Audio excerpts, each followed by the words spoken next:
It's Rob! Tony! And I'm Jeff. We're in gaming. And that's you. Hello everybody and welcome back to the end. I'm Warshack. I'm Tony. And we are doing some arena today. I'm going to pick Rogue. We are going to get 12 wins, and this video is going to be different than normal due to the fact that we are not actually playing right now. I've already played these games. We've been able to get those We've been able to get the 12 wins with this deck, and we're just going to talk about the plays, why we picked what we did, why we picked the cards we did, and why we did what we did. That was a hard choice. That was Shield Master versus Mechanical Yeti. What did I pick? Mechanical Yeti? Yeah. Of course. So we're going to talk about now us building the deck, and then from there we're going to talk about obviously playing the games. We're going to build the deck now, play 3 ranked games pretty much in every video, and we'll get to that 12 wins with this deck, and we'll guide you through how to play Rogue in Arena. So here we've got the choice of playing a 1/1 Murloc or a 1/8 that heals you. Obviously, Vanish is probably the better card here. From here, Shadow Pan Rider without a doubt. It becoming 6/7 combo is insane on turn 5, especially if you can coin it out on turn 4. And this is a hard choice I definitely had trouble on. It's the Poison Blade is a fucking horrible card, but besides that, Beneath the Grounds has the potential to be absolutely amazing. It's a 3-drop with 3/4/4s. Yeah. I mean, but because we're looking for creatures right away, the Enhancement Mechanical is obviously the better play here. I was thinking because Beneath the Ground summons 4/4s, it'd be better, but it's just not. Ogre Brute, the 3-drop 4/4 is nice. Also, 3-drop 4/4 is nice. Yeah, that 2/3 Crocodile is not awful for a read. Yeah, River Croc isn't bad, but just Ogre Brute. A Yeti's much better. Yeah, Silverhand is just better. Use your passive to grant a 1/1 as well. That's a Yeti, not Harvest Golem. That's not even a 2-drop. Don't listen to me. Pit Fighter, obviously, Deadly Poison, Deadly obviously. Volcanic Drake's normally okay, but Worgen, we have no 1-drops. It's favorable. Gnomish Inventor is a nice 4-drop. Elven Archer is normally okay, but not that great. Osis Snapdraw is okay in a Hunter deck if you've got the Houndmaster, but we're obviously not playing Hunter. Assassinate for the removal. Shady Dealer. I think you went with Shady Dealer, but we ended up getting no other pirate, so yeah, it's kind of unfortunate. Probably wasn't the best, but it's better than a 0/2. Yeah, Agent for sure. Burgle's a hard choice, but Agent is just, if you can coin that out on turn 2, it makes such favorable plays. Commander is a nice 6-drop that can swing into something because of the Divine Shield. The Berserker is also a good 2-drop. We're looking for a lot of 2-drops, so I'll definitely take the Ghoul here. Definitely going to pick the Murloc Tidehunter here. And the reason I'm talking so fast, we're going over this so fast, is because I'm picking the deck so fast. So Rob, slow the fuck down right now. Jesus Christ. There's your Salty Dog. Aww. Not picking Salty Dog. No, another Gnomish Inventor. There's really no other better card there. Shieldmaster and Eviscerate's a hard play. Eviscerate because we have no spells that deal damage. We definitely already have a decent amount of 4-drops. Harvest Golem versus Jungle Panther. The Harvest Golem has a death rattle that makes it, be able to trade for creatures. Jungle Panther does do a little extra damage, but it only has 2 HP and it doesn't have that death rattle. So I think stealth is nice for it because you can sit on the field until you need it. Yeah. Especially again in Arena. There's not a lot of AoE. Yeah, I would say if it wasn't a Harvest Golem going against it for the 3-drop, it's just Harvest Golem is so good. It's just one of those vanilla cards that you even saw in ranked play prior to GVG. You saw Harvest Golem in almost every deck. Absolutely. I mean, the mechs in general seem to have such great trade potential. Now we have Shredder. Yeah. Back in the day it was Harvest Golem, but now you have Shredder that's just easily the most broken of the 4-drops. Yeah. Oh my god. If Shredder was a 4, some argue that Shredder is just dominating the 4-drop because there's no other 4-drop that you would really play over him. It's Shredder over everything, and then you build everything around that Shredder. But if maybe Shredder was a 4/2 with the death rattle, you'd be more enticed to play other 4-drops. But it's just Shredder. They made that card so good that you can't compete with it unless you make another card that's better than that, and that would just make the 4-drops even more powerful. Yeah, the reason that let's talk about this for a second. I was gonna say Paladin Sky Golem was getting plays at first, but it just because he's a 6-drop, you can't play him till later on in the game, and then most likely when you have that extra mana, you're able to. Obviously, I'm gonna weapon here, and because we have no other 2-drops, but normally later in the game, around turns 6 through 8, if you end up playing that Piloted Sky Golem, you have a silence in your hand that you're able to kind of work around that. Or you have other cards that enable you to deal with that more effectively than on turn 4 having to deal with not only a 4/3. But him also bringing out, a 2-drop from his death rattle. Yeah. What Sky Golem is, I think, is to consider one of the better cards in Arena as well because of potential value. You can summon a 4-drop. I mean, you can summon a Shredder. You can go from Sky Golem to Shredder to 4/4 Millhouse Mana Storm without the. That's in the most ideal situation. Yeah, that's obviously a we used our weapon to kill off that Silverhand recruit. We're kind of off topic right now, just due to the fact there's really nothing going on.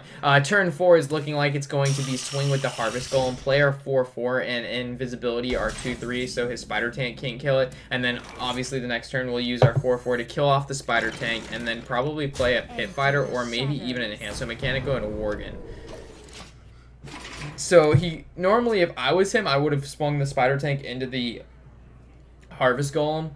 Actually, that would have been kind of dumb because then our 2/1 would be able to kill his Spider Tank. So okay, so he's gonna Lance Carrier. So he's now able to kill our 4/4, but he probably will go face because he knows we're gonna have to deal with his 5/4 next turn with our 4/4 anyway. Right. So it just makes sense for him to go face here because we have no other ability to kill that. It's not like turn 4 we can swipe, we could Eviscerate, but then we would have to also have, Eviscerate could have been a decent play here if we had it, but we don't. Alright, so we're going to Worgen and Enhance Mechanical. Ideally it'll give our 4/4 Divine Shield, but it gives it Wind Fury. It actually gives everything Wind Fury. Well, everything besides the Worgen. No. Yeah, Killing so off the 1/1, swinging for 4, swinging for killing the Lance Carrier, and then swinging again with the Harvest Golem for 2. And then we're probably going to kill off his 5/4 with our 4/4 after we've already swung face with the original, the original tactic because it has a Wind Fury. Yeah, we've talked about Enhanced Mechanical before. It's a good card but you said you have to have at least 2 other cards on the field for it to be worth it. Yeah, normally you would definitely enhance a Mechanical. Oh man, I believe our Harvest Golem is going to die here. Yep. Yeah. For some reason, I thought that card was very similar to the if it has not taken damage, it dies, but it's just deal 2 damage to all death rattles. Oh, that's what that is. So we're going to use the Argent... Yeah, that never sees constructed play ever. So we're going to use our Argent Commander to kill off his 4/3. Obviously, it loses the Divine Shield, but is able to kill a creature in the process. We're going to use our Worgen to take off the Divine Shield. The Harvest Golem can swing for 3 to the face. So ideally, you continuously want to make sure they have no cards on the field, especially Paladin, for the fact that he can use Blessings of the King, Blessings of the Might. There's tons of buff cards that he's able to make favorable trades with after that. Elven Archer, killing our 2/1 without actually, losing the Elven Archer, so that's a good trade on his behalf. Pit Fighter is a great 5-drop, 5/6. Very solid stats. Yeah, very solid stats. We're going to use our 3/2 to kill his 1/1, swing directly for 4. We have an Annoyotron we can hide behind. We also played the Shadowpan Rider, which is a 6/7 combo. For 5 mana, which is, those stats are huge, and even if it gets silenced, it's really not, it's still a 4/7. So they had to waste it on just to give you a 4/7 for 5. Like, yeah. By itself, its stats are okay. Yeah, so if he has a silence here, which, oh wow, he did. He's actually going to silence the Annoyotron, so he could probably kill the 3/1. No, he's going to actually kill the 4/2. That makes more sense. Good job. Okay, so next turn, I feel like I'm going to definitely use our passive to kill the 2/1. Play Pit Fighter. And, oh man, Murloc Knight needs to die no matter what. Also, we didn't mention this at the start of the video. Commander. Oh, wow. Or Chief, that's what it is. Yeah. So I originally probably thought, oh shit, I should attack with everything face here and then vanish and then probably replay maybe the Annoyotron, but I believe, I definitely 3/1 into his 3/3, Shadowpan Rider after into this 3/4, because obviously we want to kill the commander to drop the buff prior to attacking into it, so it can have, it makes more sense. Use our Annoyotron to kill off his Pit Fighter, play our Pit Fighter, and then end our turn. So he has potentially 3 damage on the field, but we've got a 6/4 and a 5/6. Also, we didn't mention at the start of this video that Tony got into the University of Central Florida, and that is why we are drinking some sidecars. I'm out. Tony was drinking some sidecars, and we are doing this commentation, which is a little bit different than normal, in celebration of him getting into a fairly difficult college to get into. Very true.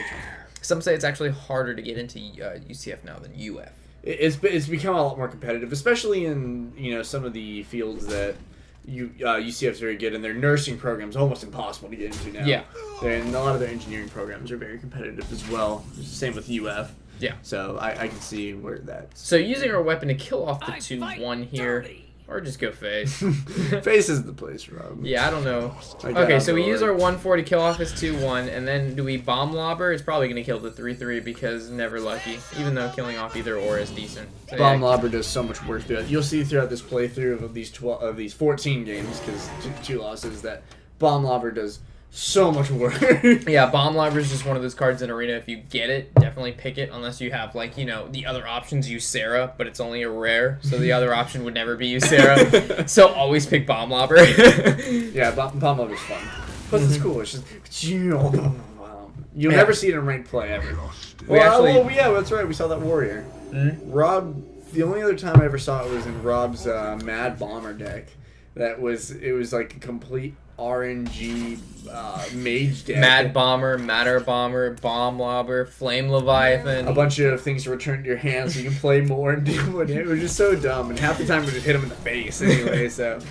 So I'm just going to fill up field here and probably just go face. He's at 16 health. We have 5 cards on the field, so there's really no reason to continuously deal with his creatures when he only has 3 cards in hand, 1 card on field, and we have 15 health. Paladin's not known for huge burst prior to already having a creature on the field that he can buff, but assuming that he doesn't have, like, double Blessings. Yeah, he would have to have Blessings of Might, double Blessings of King to win. So he has a Consecration, which is pretty deadly right now. It's going to be able to clear off 2 of our creatures, leaving the other 3 at pretty low health. It's still not enough. We're still pushing lethal next turn unless he somehow stops the remaining. I mean, he's 6 mana with 3 cards in hand, so he still has potential to, you know, stop us for a couple more turns. He got the, freeze card from the Yeti to stop our 4-2. I mean, he could have also got the taunt card. Excuse me, a Grim Patron. Very, very... Youthful Brewmaster, obviously probably going to attack prior. Yeah, there we go, Rob. So swing for 3, bring back the Bomb Lobber, of course, and so we can replay the Bomb Lobber, hopefully killing either the 3-3 or the 5-2, which, what would it kill anyway? Yeah, there's no other choices. There's no other choices here. So it kills the 5-2, which is fine. We're going to swing probably for face with our weapon, use our passive to go back up. If he plays, like, and then we're going to taunt over our 4-2, which, the reason I probably did that was if he has, like, it's not Sun Fury Protector. What is the card? It's a 3. I think it is Sun Fury Protector. I thought Sun Fury Protector was a 2-drop, 2-3, give the adjacent minions taunt. Yep. Yeah. I'm thinking of a 3-drop, 3-2, give a minion 1-1. So if he would have used that on Grim Patron, then it would create another Grim Patron, leaving that one at 1-1. So that'd be why I would taunt the 4-drop instead of, you know. I feel like Grim could be a really good card for Arena, especially in a mage deck. You can ping it. Yeah. 2 mana, make another 3/3 every turn. Theoretically, that's a lot of favorable trades. It has the potential to. It has the potential to get out of control, but it just takes time to do that. So it looks like he's able to hold on here just enough, and I believe this next turn takes me a really long time to decide what the fuck I want to do. Yep, this is the turn that you, for some reason, takes you like a minute, and you rope out this turn. I believe I do. I was like, Tony, what do I do? Do I vanish now, or do I play my creature and tag and then I think I remember you actually playing this game, and I was just like, well, what else can you do here? You have 2 cards. You have 2 cards, Rob. Why are you vanish roping now or to vanish next turn? I'm like, I don't. You got 11 health. I think you'll be okay. I don't think you can pass it 4 times in one turn to beat you. Well, actually, he could draw into the Paladin card, draw 2 cards, and he could draw into the Commander, which allows him to use his passive multiple times, and the other card could be a Blessing to the Might. Wow, those are some very... That would give him lethal. Never mind. So, never mind. So we're obviously going to swing for 1 no matter what and repass it back up. But the option is, do we want to vanish and then play our creature, and then our Unstable Ghoul lives an extra turn, so we're able to do 2 damage next turn, leaving him at 1 health, so obviously he doesn't draw a taunt, we can attack. But if we play our Unstable Ghoul now, then our Unstable Ghoul obviously going to die, and then he's going to use his passive after he kills the Unstable Ghoul to make his 4/4 turn into a 6/3, no, 6/2. 6/2, yeah. Yeah. So. No, 6/4. 6/4. Because it'll take 2 damage. And then it gets 2/2. Yeah, it's just not. It's not only attacking. Math is not a strong suit. Good thing I'm going to engineering, right? So he's a 6/4 with a 1/1 on the board. So now I guess Vanish is the ideal opportunity. Yeah, that's game anyway. Yeah, we were able to draw Deadly Poison here. The only one in the deck, by the way. We only got 1 Deadly Poison, only 1 Eviscerate. 15 cards. Yeah. A lot of cards in this deck honestly would have done it. Eviscerate would have done it. Deadly Poison would have done it. Just Vanish, Eviscerate. Yeah. Eviscerate. I don't know why. Or I could have just... He has 3 health, so I would have just used it anyway and then attacked, and that would have been 3. That too. Yeah. So, honestly, we obviously picked up that first win there with the Rogue, but if you look at the deck list and kind of, like, looked over what we picked, it's really not the best Rogue deck you have in the world. That's it? Yeah. 2 epics. You got Shade, Yeah, we got the Shade of Naxxramas, which really doesn't make huge difference. It doesn't make a huge difference in any of the games I play, from what I remember. And then we have Enhanced Mechanico, which is, I think, a pretty good epic, but for the most part, it's not one of the best epics. It's decent, but it's just not fantastic. But as we said, you have to have about 2 or more cards in the field to really make it impactful. And then you have to hope that maybe you get the Taunt or Divine Shield you're looking for. Yeah. So I see us getting rid of maybe the swords, the Pit Fighter, the Nomus Inventor, and that's pretty much everything. Keep the Ogre. Now, why did you get rid of the swords over Ogre? I like... Just the card draw? I think it's the... I believe it was the card draw is what I was thinking. Early on card draw, and also the fact that I already had a 4/4 in my hand, a 3-drop 4/4. True. And the fact that I was starting with coin, and I know I had an agent in the deck, which means on turn 2 I can coin into the agent, and then turn 3 I can actually play the Ogre without a problem. So not only can I clear out his 2-drop or 1-drop that he played with 2 health or less, I can play a 3/3. I'm sorry. I can play a 3/3 and a 4/4 back to back from turn 2 and 3. True. But since he didn't actually play a creature, we started off with the. Did I just coin out the Unstable Ghoul? Yep. Yeah, that wasn't very smart. So here we can actually use our passive and then attack into the Direwolf, and our Unstable Ghoul will live. And because of that, the following turn, he's going to be kind of... he's in a situation at which whatever he plays is going to take 1 damage from the attack, 1 damage from the Death Rattle, and 1 damage from my weapon. So he has to play a card on turn 3 with greater than 4 health in order to live. And the only other card that could probably do that is a Spider Tank. And I mean, he could have it, but most likely not. Right. Spider Tank's a pretty good card. Yeah, he could have Lightbane or Darkbane, too. Ooh. That'd be a pretty good card to have in Paladin deck. Yeah. And the first game we played Paladin, against a Paladin. The second game we're playing against a Paladin. And that is because Paladin is probably the #1 class in Arena right now. So if you have the option to pick between Mage and or Paladin, do that. If you're starting off in Arena. The decks are absolutely insane. So here, obviously, I'd want to attack with my weapon first and then my creature, because right now his creature is going to get the +1 because something died. So I actually took 1 damage unnecessarily, and that's why I said mistakes were made here. True. If there's ever a buff from dying creatures, make sure you hit it before. Yeah. Hit it with your weapon prior. Also, a mistake, well, I state this, I believe, in my Warrior guide, just tip video. But if you're playing a Warrior, not that I'm playing a Warrior, but just on a side note, make sure armor is valued higher than health. So make sure you attack with your weapon prior than using abilities that give you armor. Right, because think about, let's say you can keep building up armor. You can keep lowering your health, building up Well, it's armor. more so just being able to use Shield Slam more effectively. Or no, Shield Bash, I believe it is. True. But then also with the Alex Straza, very important control warrior card. If you can manage to have, say you have 15 armor and 10 health, that's a lot more valuable than 15 health and 10 armor, because then you can only Alex Straza yourself back to 15. You only have 25 total health as opposed to 15 plus 15, 30. Yeah. You have up 5 there. And I actually have a Fatigue Warrior deck, and it really capitalizes on having more armor than health, and I'll definitely go over that point a lot. So here we're going to play our 4/3, dealing 2 damage to all undamaged minions, making our 1/1 do a decent trade against his 3/3 Iron for Grizzly. And then here we have the kind of opportunity to kill his 2/1 or his 4/3. So I'm not really sure what I do here. I think I go face. I don't go face. I use our 4/4 to swing into his, and then I go face. I go face with these cards. We kill keep your off, wall of defense up.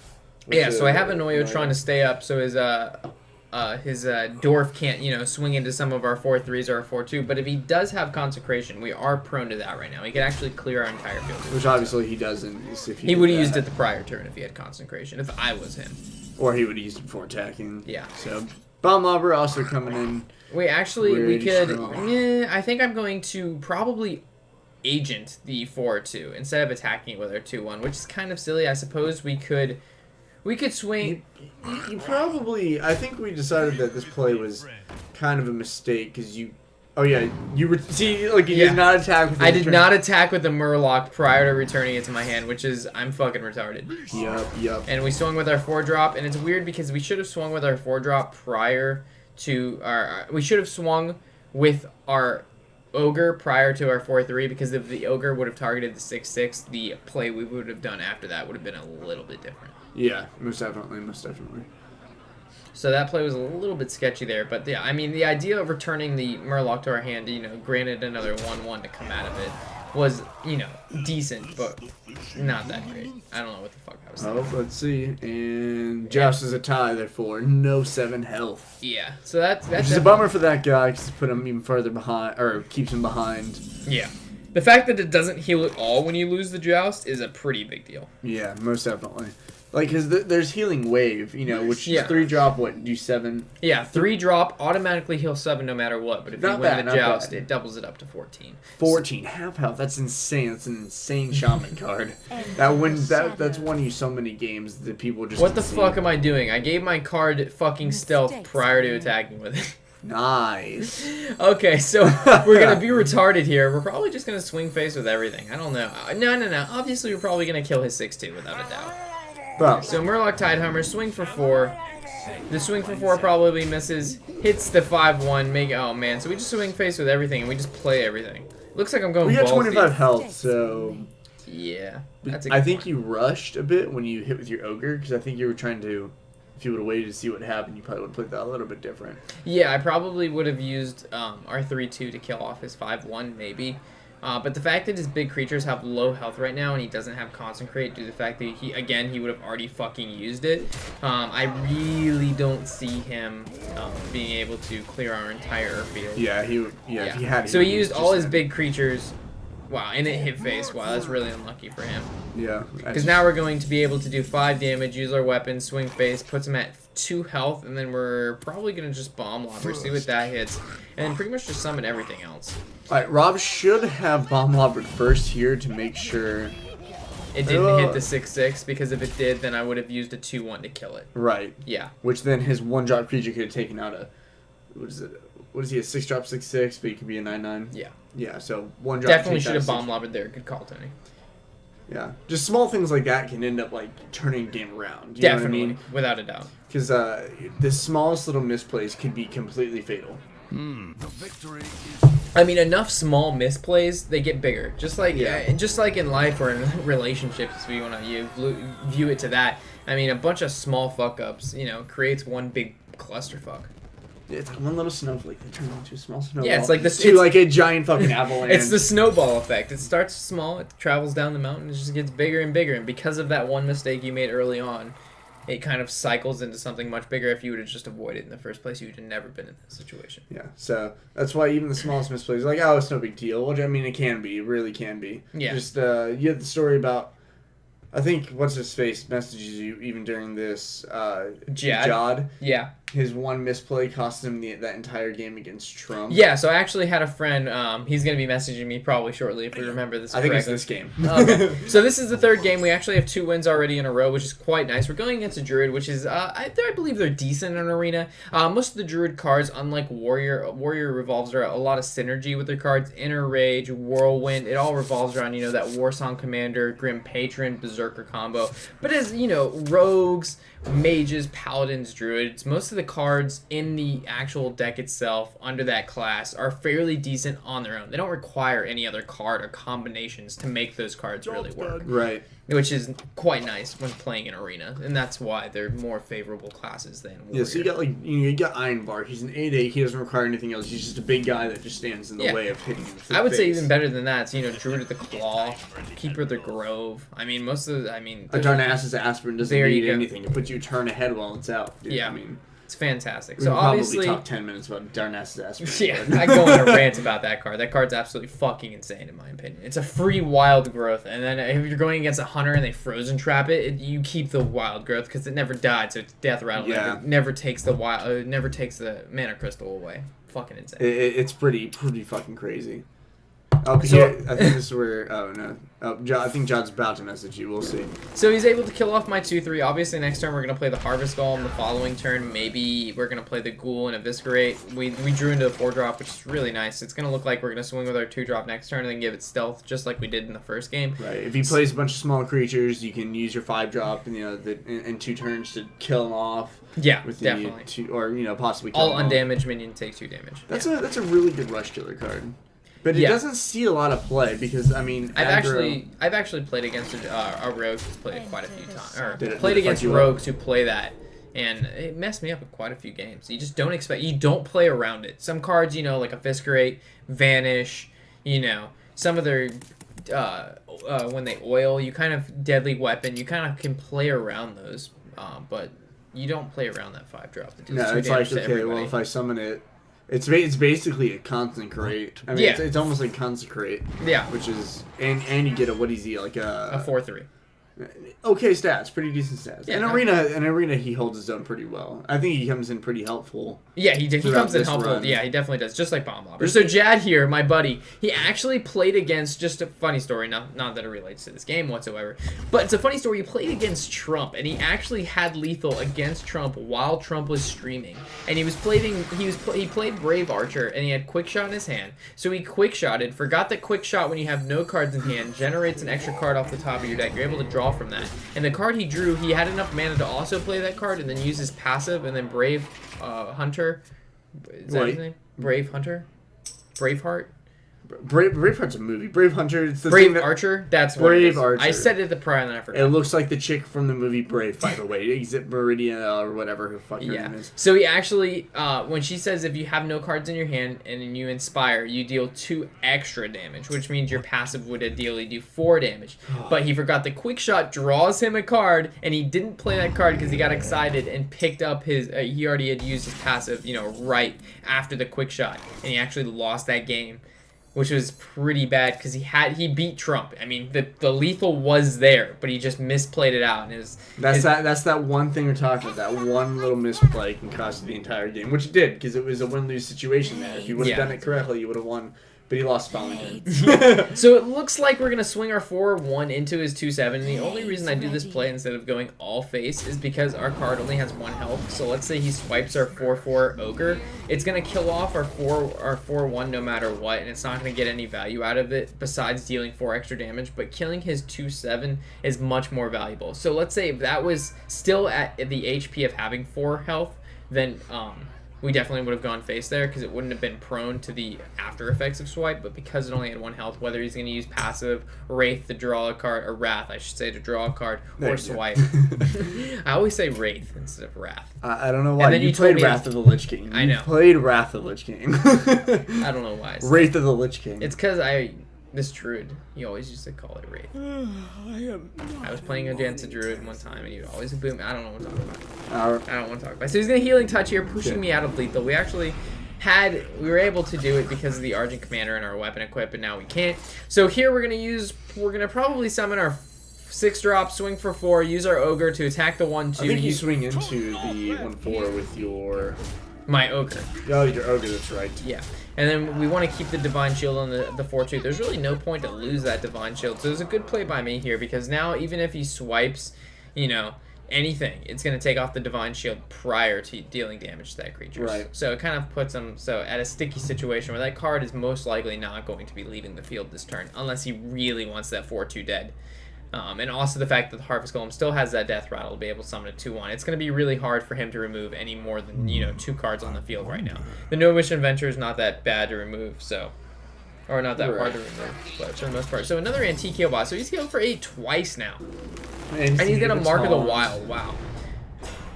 But that really isn't a huge play from him because we're going to be able to passive, swing into it, swing our 4/2 into it, kill it off, summon a 4/4, and then swing... 2 to the face. Yeah, 2 to the face, and then swing for 4, swing for 2.